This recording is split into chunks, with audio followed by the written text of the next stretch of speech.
and we're here off camera and help the city prosper through very difficult times. Pam Iorio, she joins us this morning to talk about her new book, Straightforward Ways to Live and Lead. Thanks so much for coming in. Yeah, and right away in this book, you obviously are talking about leadership here, but you say that there's a problem of leadership in our country. Why do you feel that way? Well, there is a problem of leadership. I think we've really gotten away from straightforward, productive, pragmatic leadership that solves problems, and that's both in politics and in business. In politics, we see it from an ideological standpoint where both sides are entrenched in their viewpoints and really don't want to compromise, and compromise has been now seen as a sign of weakness.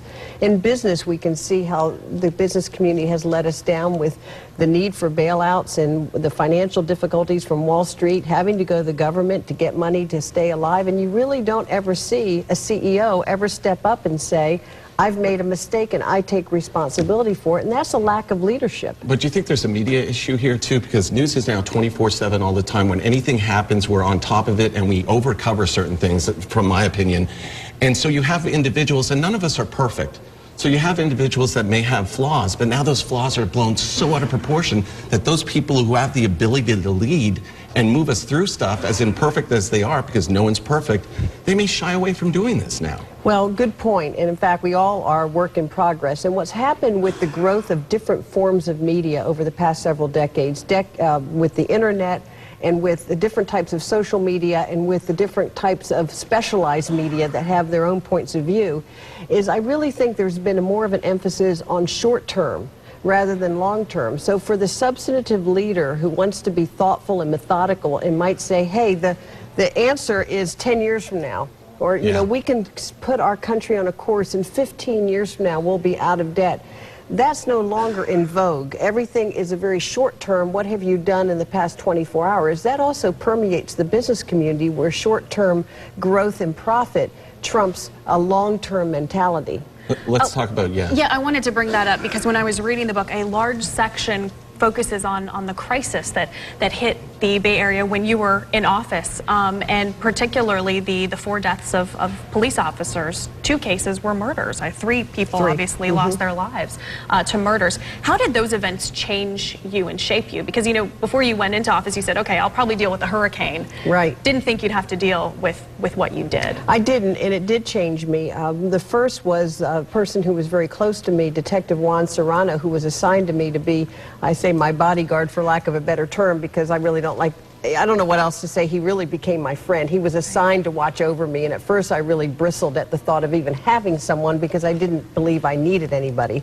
But Juan and I then became very close friends. We spent a lot of time together, and after I participated in the Gasparilla 5K on February 25th, 2006, and he dropped me off at home. He was killed by a drunk driver. Then we had 3 officers shot in the line of duty, and those deaths, and I talk about this in the context of leadership during a crisis. When you are a leader in a crisis situation, and particularly when the problem, the tragedy personally affects you, you really have to dig deep, and you have to become a very disciplined mentally so that your own personal emotions don't take over when you are leading an organization in a city, or you might be a CEO leading your company. And that is at times when you find out the most about yourself, and it's very difficult. Yeah, it's so hard because a hurricane is very mechanical, but when you deal with deaths of officers like that, that's very emotional. Well, I came to really appreciate the role that ministers and priests and rabbis play in our society when they're with family members at the time of death. I'm not trained in that regard, and as mayor, though, you are with the wives and you're telling them that their husband is gone, and those are really images and times that stay with me even to this day, and probably will for the rest of my life. But you know, the point I want to make here is that everyone has tragedy in their lives, and I see a lot of strength in people, and that is actually when I've seen leadership in people.